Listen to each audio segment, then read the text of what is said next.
So this is actually from your packet that I actually copied. It's actually from your textbook.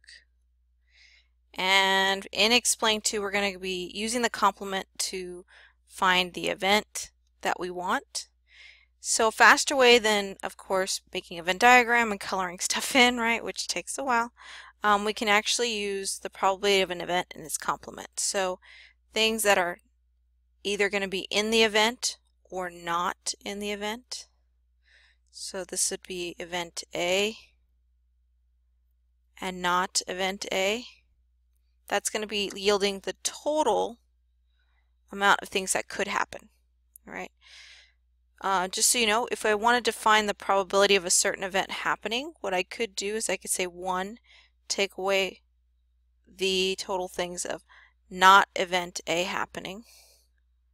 And then vice versa, if I wanted to figure out what was not event A, I can say 1, take away event A from happening.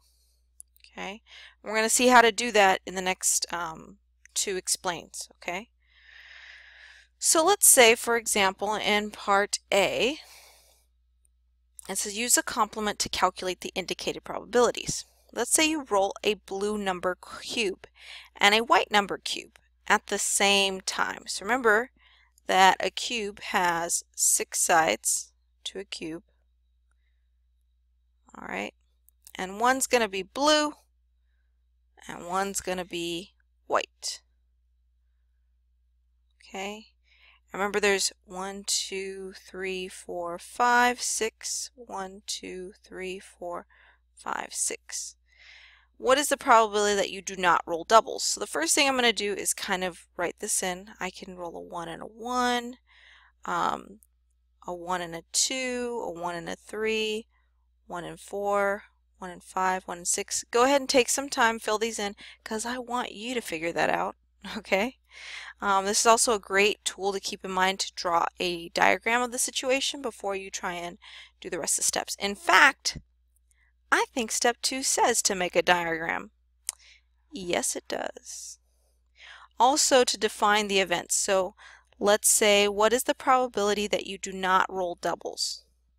So let's say that event A, that I, that you do not roll doubles. And just in case you're wondering what doubles are, they're things like 1, 1, 2, 2, 3, 3, 4, 4, 5, 5, and 6, 6.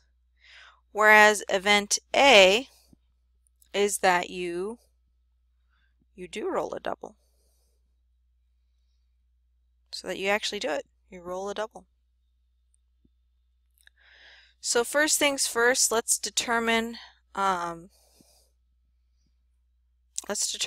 of C, okay, which is that I do roll doubles. And the way we could work that out is there's how many possibilities total. Of course, take some time right now before we move on to step 3 or 4. Take some time and fill that in right now. So I hope you took the time to fill this out, because I know you could do it. Okay. We made the diagram, we defined events. Now we're going to figure out how much is not A. So it says that you do not roll a double, right? So, in fact, event A says that I do not roll a double, so let's say that, by the way, this could be denoted another way of a complement, that I do roll a double. So let me go ahead and highlight some of these that are doubles. And I know you kind of see like, well, Mrs. A, aren't the doubles right here? Yeah, so let's count them up. How many doubles are there? 6. Out of how many total? Yes, I will highlight that so you can count. So how many total was that? So 1, 2, 3, 4, 5, 6. Go ahead and count the rest. And you should have come up with about 36 results. So of this happening, it's 6 out of 36. And we can reduce that, so make sure you do. So if I divide by 6 to both top and bottom, that would be 1 over 6. So that's a 1 out of 6 chance of rolling doubles. So let's figure out what our probability of not rolling doubles is. So let's say I want to figure out what P of A is, so I'm going to say 1 take away my complement, which is 1/6. So let's think about this. Well, 6 make a whole, right? I take 1 away. How many more would I need to make back that whole? 1 plus what gets me back to the 6 that I need to make a whole number? 5. Just so you know, you can work that with anything. Let's say I had, I don't know, 1 take away 3 8s. If I need 8 parts to make back that whole, how many parts would I need left? 3 plus what gets me 8? 5. Again, you could do that with something else. Let's say 1 take away 4 9ths. We'll say 4 19ths. Let's make it interesting. So I need 19 parts, according to my denominator, to make this a whole. 4 plus what would get me 19? 15. So you can use this with pretty much anything. Okay. Let's go on to part B. Ooh, another kind of word problem. All right, so it says, one pile of cards contains numbers 2 through 6 in red. And they kind of started off some of the diagram for us. A second pile contains cards 4 through 8 in black. Ooh. Each pile of cards has randomly been shuffled. If one card from each pile is chosen at the same time, what is the probability that the sum will be less than 12? So they give us a diagram. Let's define first step 1. Let's define our events. So it says let A be the event that the sum is less than 12. So if that's less than 12, AC, which is not A, be the event that the sum is not less than 12. Make a diagram, and like it says, complete the diagram. Take some time.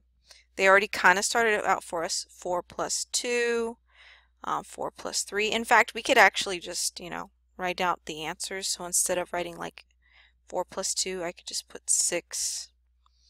4 plus 3, I could put 7, 8, 9, 10. 5 plus 2, 7, 8, 9, 10. Ooh, I'm noticing a pattern, guys. Are you noticing a pattern too? It's kind of cool. Again, 8, 2 plus 6, 3 plus 6. So go ahead and fill that in. And then we'll go on to step 3 and 4. So I hope you filled that out. Now we're going to figure out determine our number of units that are not A and number of our units total. So let's count them up, how many units total there were. 1, 2, 3, 4, 5, 6, 7, 8, 9, 10. Let's count them all up. That would be up 25 total. And then not A, just so you know, was the sum that is not less than 12. So let's highlight those up. So go ahead and highlight the numbers that are not less than 12. Well, 13 is not less than 12, and neither is 14. How many was that total? But wait, is 12 less than 12? Oh, so we can actually highlight these as well, because 12 is not less than 12. It's equal, right?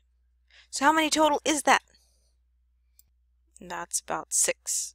6, 1, 2, 3, 4, 5, 6 that are not less than 12.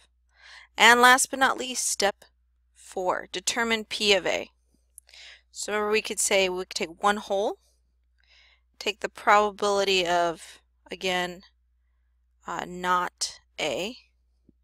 So that would be 1 whole, and 6 over 25.